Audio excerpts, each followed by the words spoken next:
5월 27일 말씀으로 여는 하루. 오늘 본문은 하박국 1장 1절부터 11절까지 말씀입니다.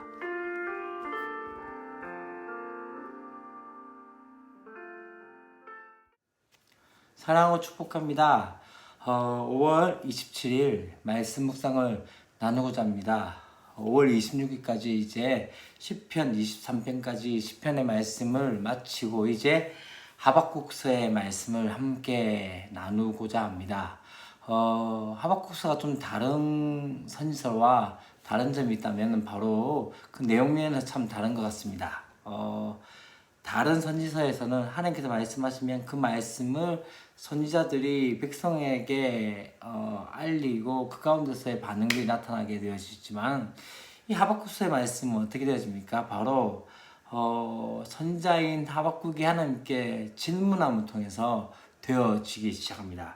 질문을 하고 그 질문에 대해서 답변이 들어오고 다시 질문하고 다시 답변이 오고 그렇게 되어지는 부분들을 볼 수 있습니다.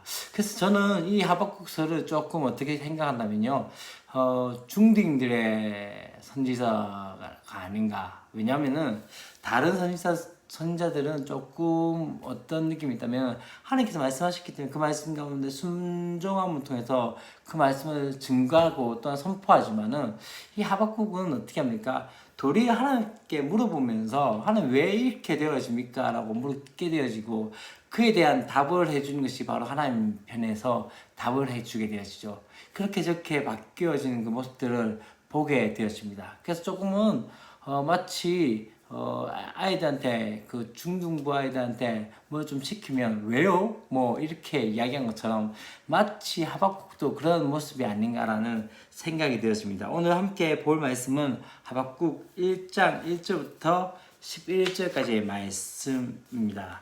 이 말씀에서 첫 번째 이야기한 것 중에 하나가 무엇입니까? 바로 어찌하여 어느 때까지. 여러분 이 이야기는요, 어쩌면 우리가 고난을 당할 때마다 어쩌면 하나님 앞에 기도하는 내용 중에 하나가 why, 또 how long, 다시 말하면 왜, 또 어느 때까지 이것이 되겠습니까? 라고 하는 고백과 같지 않나라는 생각이 들었습니다. 그가 지금 고백하는 것이 무엇입니까? 하나님, 내가 여호와께 부르짖고 또한 그렇게 나갔는데 주님께서 듣지 않으려 하신 때가 어느 때까지입니까? 또 내가 그렇게 강포로 말미암아 외쳤는데 주께서 구원하지 아니하신 이유가 무엇입니까? 어느 때까지, 언제까지라고 물어봅니다. 다시 말하면 지금 이 땅, 이 유다 민족 가운데서 지금 공의가 바로 서지 않고 또한 악한 사람이 더 잘 사는 그 모습들을 보면서 이 하박국은 지금 그런 상황 가운데서 왜 그렇게 하십니까? 다시 말하면 이스라엘 안에 악이 가득한데 왜 아직까지도 그 악에 대해서 심판하지 않으십니까? 라는 그 질문으로서 되어지는 것들을 볼 수 있습니다.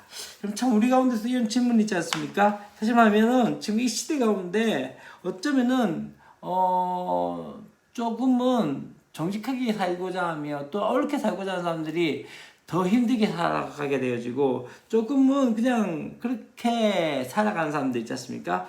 다시 말하면 불법을 행해도 그냥 그렇게 잘 살고 있는 그 모습들 가운데서 지금 하박국은 그 가운데서 왜 어찌하여 이렇게까지 내버려 두십니까? 라고 이야기하는 것이죠. 그래서 어떻게 이야기합니까? 악인이 의인을 애워쌌으므로 정의가 굳게 행하여 지민이다 라고 이야기하고 있습니다. 율법이 헤어지고 또한 정의가 이렇게 시행하지 못하기 때문에 지금 곧 무엇을 의미합니까? 악한 사람들이 더 잘 살고 있는 것에 대해서 하박국은 그렇게 하나님께 부르짖기 시작하는 것이죠. 어쩌면은 타락한 세상을 바로잡기 위해서 바로 하나님 앞에 나가는 그 모습들을 보일 수 있습니다. 때때로 여러분 중요한 것 중에 하나는요, 우리 가운데 하나님 뜻에 순종하고 순복하는 것들이 무엇입니까? 때때로 우리가 이 시대에 바라보면서 잘못되어진 것에 대해서 하나님 앞에 묻고 또한 그렇게 강구해야 할 부분들이 있다는 것을 기억하셔야 합니다. 곧 우리의 기도가 하나님의 침묵에 대해서 다시 한번 부르짖음으로써 나가야 될 부분이 있다는 것이죠. 그런데 이제는 또 5절부터 이제 어떤 이야기가 나옵니까? 5절부터 11절까지 내용이 무엇이냐면요.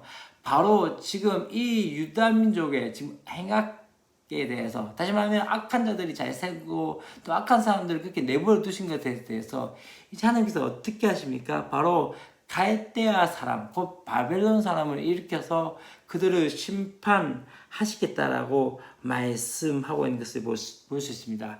쭉 보면요, 그 5절부터의 말씀을 쭉 한번 보시면 어떠합니까?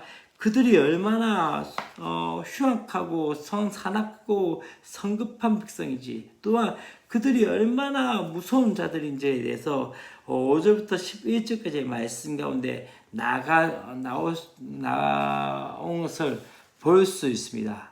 다시 말하면 하나님께서 지금 어떻게 하십니까? 악한 자들을 통해서 바로 하나님의 백성을 징계하시는 그 모습들을 보게 되어지는 것이죠. 불의를 행하는 이스라엘 백성에게 더 지속적으로 경고의 메시지 보냈지만은 그들이 듣지 않았기 때문에 더 무서운, 더 악한 사람들을 통해서 하나님께서 지금 이들을 벌하시겠다고 말씀하고 있는 것을 볼 수 있습니다. 악한 자를 어쩌면은 그들의 또 더 큰 악으로서 갚아내고 계시는 하나님의 일을 볼 수 있습니다. 사실 어쩌면은 이것이 이제 두 번째 질문으로 가면서 하나님 우리도 악했는데 이들을 통해서 또 벌하신 것도 그것도 맞지 않지 않습니까? 라고 고백을 다시 한번 이 하박국이 고백하는 질문하는 모습들을 볼 수 있습니다. 저는 이 하박국서의 말씀 보면서 그런 이야기하고 싶습니다. 질문하는 선지자. 무엇입니까? 그냥 악한 일들에 대해서 또한 되어진 모든 상황들 가운데 그냥 수능적으로 가는 것이 아니라 왜, 어떻게, 또 어찌하여, 또 어느 때까지라고 이야기하면서 질문을 하고 있는 그 모습들을 볼 수 있습니다. 질문이 나쁜 게 아닙니다. 무슨 말이냐면요. 우리의 시대 가운데 때때로 질문이 되어져야 하며 때때로 또한 우리 가운데 왜 그렇습니까? 라는 그 질문을 통해서 다시 한번 하나님께 나가는 것이죠. 여러분, 의심은 불신과 불신의 반대, 믿음의 반대말이 의심이 아닙니다. 무슨 말이냐면요. 지금 하박국이 질문하고 하나님 앞에 대드는 것 같지만 더 중요한 건 무엇입니까? 그것은 바로 살아계신 하나님께 나가는 것이라는 것을 아셔야 합니다. 곧 우리의 믿음 가운데 정말 중요한 것 중에 하나는요, 고난이나 어려움이나 또한 우리 가운데 되어지는 모든 상황들 가운데 왜, 어찌하여, 어느 때까지라는 그 질문들을 통해서 다시 한번 하나님 붙드는 그 은혜들이 있어야 한다는 것이죠. 우리가 막무가내로 믿는 믿음이 아닙니다. 더 중요한 건 무엇입니까? 우리의 삶 가운데 하나님께서 말씀하시고자 하는 것들을 들을 수 있고 또한 질문을 통해서 나가야 하는 것이죠. 우리가 말씀 묵상할 때 참 중요한 것 중에 하나는 그것이지 않나 하는 생각이 있습니다. 이 말씀을 통해서 나에게 주어진 은혜가 무엇이며 또 하나님께서 왜 나에게 이런 말씀을 주셨는가라는 그런 질문들이 되어져야 하지 않을까요? 하박국서의 말씀을 함께 보면서 이제 첫 번째 질문이 왜 이 땅 가운데 악한 사람들이 더 잘 삽니까? 라는 그 질문 가운데 하나님께서 어떻게 말씀하셨습니까? 더 악한 사람들을 통해서 그들을 멸하겠다. 바로 바벨론을 세움을 통해서 멸하겠다라고 이야기합니다. 이제 내일 또 우리와 함께 두 번째 질문으로 가게 될 것인데 그 질문 가운데서 또 다시 한번 하나님의 은혜를 깨달을 수 있는 그러한 시간이 되어졌으면 좋겠습니다. 함께 기도하겠습니다. 하나님 아버지 감사합니다. 하박국서의 말씀을 보면서 어쩌면은 그의 믿음 가운데 하나님 앞에 질문하며 다시 한번 대드는 것 같지만은 이것을 통해서 더욱더 하나님께 더 가까이 나갈 수 있는 은혜였음을 깨닫게 해주십시오. 우리 앞에 되어지는 불의와 되어지는 불합리와 또 많은 상황들 가운데 그냥 그렇게 막무가내로 믿는 것이 아니라 다시 한번 하나님께 묻고 하나님의 뜻을 구하며 하나님의 은혜를 구할 수 있는 그런 역사들이 있도록 도우시고 함께하여 주시옵소서. 주 예수 그리스도의 이름으로 기도합니다. 아멘.